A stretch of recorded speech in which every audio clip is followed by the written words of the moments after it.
ఇకపోతే నెక్స్ట్ కోనసీమ జిల్లా రామచంద్రపురం కాన్స్టిట్యున్సీ.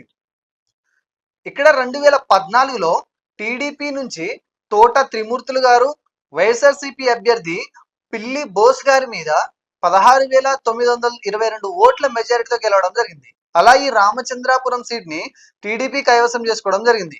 ఇక 2019లో కనుక మనం ఒకసారి ఇలానే చూసుకున్నట్లయితే ఇక్కడ వైఎస్ఆర్సీపీ నుంచి చెల్లుబోయిన శ్రీనివాస వేణుగోపాలకృష్ణ గారు, జనసేన పార్టీ అభ్యర్థి అయిన పొలిశెట్టి చంద్రశేఖర్ గారి మీద టీడీపీ పార్టీ అభ్యర్థి అయిన తోట త్రిమూర్తులు గారి మీద పోటీ చేసి టీడీపీ మీద 5,168 ఓట్ల మెజారిటీతో ఈసారి ఈ సీట్ ని వైఎస్ఆర్సీపీ కైవసం చేసుకోవడం జరిగింది. ఇక ఈ 2024లో ప్రస్తుత పరిస్థితి కనుక మనం చూసుకున్నట్లయితే ఈసారి టీడీపీ, జనసేన, బీజేపీ కూటమి అభ్యర్థిగా టీడీపీ నుంచి వాసంశెట్టి సుభాష్ గారు పోటీ చేయడం జరుగుతుంది.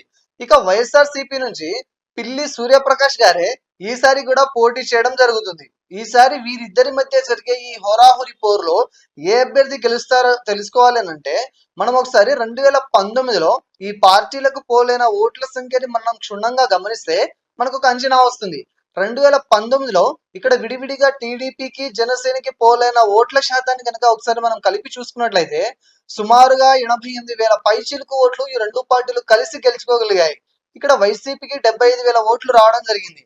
అంటే 2019లో టీడీపీ, జనసేన కలిసి పోటీ చేసి ఉండుంటే 2019లో వైఎస్ఆర్సీపీ గెలిచిన ఈ సీట్ ఖచ్చితంగా 13,000 ఆధిక్యతో ఈ సీట్ కూటమి అభ్యర్థి గెలిచి ఉండేవారని అనిపిస్తుంది. ఇక ఈ రిజల్ట్ ని దృష్టిలో పెట్టుకొని ఇప్పటి విషయానికి వస్తే ఈసారి ఇక్కడ గెలుపు ఎవరిదేనంటే దీనికి సమాధానంగా ఆ టైంలో ఈ రెండు పార్టీలకు విడివిడిగా పోలైన ఇదే ఓట్ల శాతం ఇప్పుడు కూడా ఖచ్చితంగా రిపీట్ అయితే ఖచ్చితంగా మంచి మెజారిటీతో ఈ సీట్ ని కూటమి అభ్యర్థి గెలిచే అవకాశం 100% ఉంది. కానీ ఈ గెలుపు అన్నది కొత్తగా ఈసారి పోలవ్వబోయే యువత ఓట్ల మీద కూడా ఆధారపడి ఉంటుంది. మారిన సమీకరణాలను బట్టి యువత ఎటువైపు మొగ్గు చూపితే ఆ పార్టీని ఈ నియోజకవర్గాన్ని కైవసం చేసుకునే అవకాశం ఉంది.